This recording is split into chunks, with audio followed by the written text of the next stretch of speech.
این بار می‌خوایم در مورد فنلاند صحبت بکنیم. فنلاند یکی از کشورهای اسکاندیناوی هستش. این کشور هم‌مرز با روسیه، نروژ و سوئد. اگه بخوایم در مورد زبانش صحبت بکنیم، خب زبان اصلی خودشون فنلاندی هم فینیش هستش و اگر زبان دیگری هم صحبت بکنن اونجا سوئدی هست. پایتخت کشور فنلاند هلسینکی هست. اگه بخوایم در مورد جمعیتش بگیم، کم تراکم هستن، یعنی اولش 5 تا 6 میلیون نفر، بیشتر جمعیت ندارن.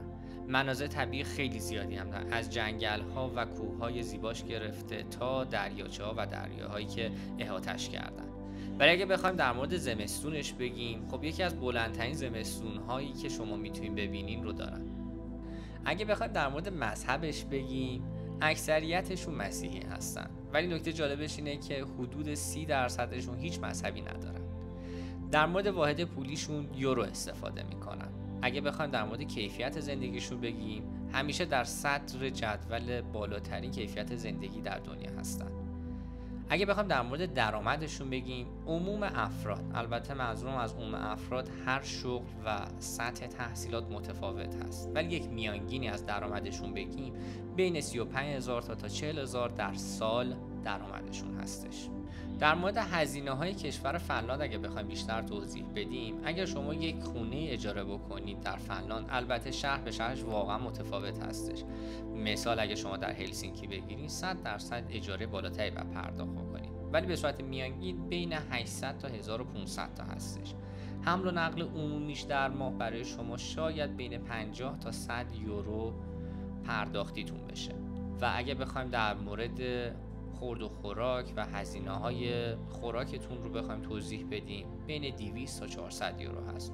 باز هم خدمتتون بگم، سبک زندگی، شهری که زندگی میکنید، واقعا این هزینه‌ها بالا پایین میشه، ولی به صورت میانگین میتونیم یه برآورد دقیق‌تری که خدمتتون گفتم رو داشته باشیم. دو تا بخش مهم دیگه‌ش هم بود. خدمات عمومی اگه بخوایم یک هزینه‌ای برآورد کنیم که میشه پول آب و برق و گاز و غیر، یه چیزی بین 100 یورو تا 200 یورو میشه. اگه بخوایم در مورد هزینه تفریحاتتون بگیم، عموما مثل تفریحی که شما سینما میرین یا حالا تفریحات دیگه‌ای که اینجا نمیشه مثال زد، بین 100 تا 300 یورو در ماه میشه. مهمترین چیزی که شما شاید فنلاند براتون حائز اهمیت بشه، بیمه سلامتشه. یکی از جامع‌ترین و بهترین سیستم‌های درمانی رو اونجا دارن. منظورم از بیمه و تحت پوشش دادن افرادی که تحت بیمهشون هستش. کاملا هزینه رایگان هست و به بهترین شکل هم به شما خدمات میدن.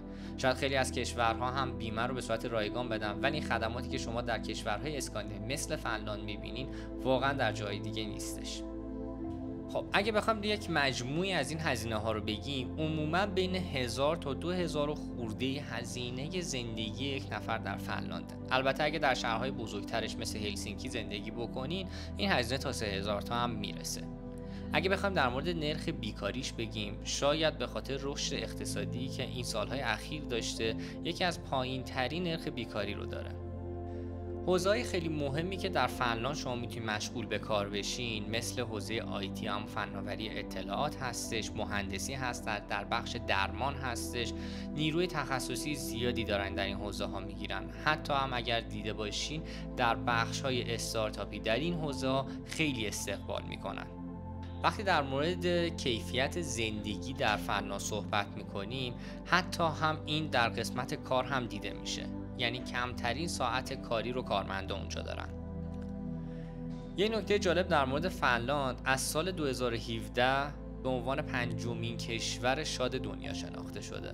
این از لحاظ کیفیت زندگی هستش، یعنی از لحاظ بخش اجتماعیش، از لحاظ تحصیلاتی که اونجا به شما داده میشه، از لحاظ بیمه و خدماتی که دارین و همه اینها. پس یکی از کشورهایی که میتونین نقطه خوبی برای شروع زندگیتون پیدا کنین. عموما وقتی که در مورد روش‌های اقامتیش می‌خوایم صحبت بکنیم، خب تحصیلی طبق روال همیشه هست. یکی از نکته‌هاش که خدمتتون عرض کردم توی این ویدیو هم دیدین، در مورد کار هست، یعنی کاریابی‌های مختلف، البته در گرایش‌های تخصصی.